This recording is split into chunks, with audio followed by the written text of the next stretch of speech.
Are you the real deal? Are you authentic? What about your religion?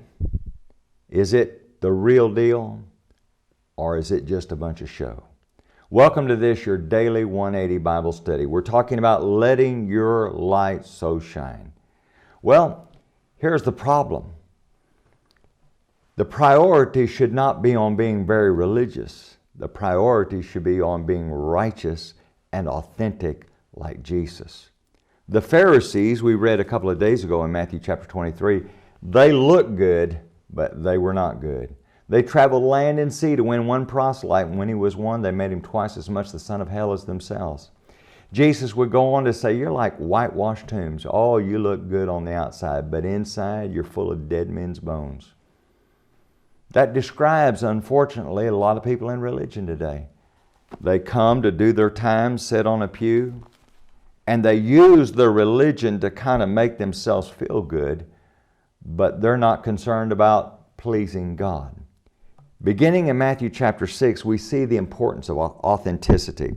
In Matthew chapter 6, Jesus begins by talking about charitable deeds.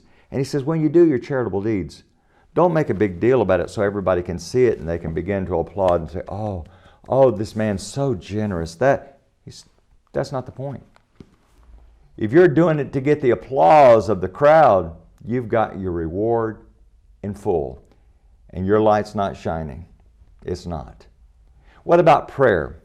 Don't pray in such a way that people can applaud and say, oh my goodness, this person, did you hear the beautiful prayer? Now, there's nothing wrong with public prayer. There's examples of public prayer, and there's nothing with praying a prayer that people can agree with and be motivated by. But if your motive is to impress people, you've missed the point, and your light's not going to shine. And then he goes on and he talks about the idea of fasting. And incidentally, fasting is not commanded in the New Testament, but it is regulated. And he talks about the fact that when you fast, don't disfigure your face. Don't go around in such a way that other people will know you're fasting.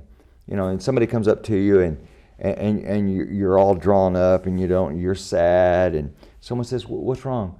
Oh, I'm fasting for God. I love God. So, we may not do that with fasting, but maybe we do it with other things. Oh, I've done so much for the church and I've worked so hard. You know what we need to do? We need to make sure that we're doing things that please God, not to impress the crowds. Because when we do that, our light does not shine. Join us again tomorrow.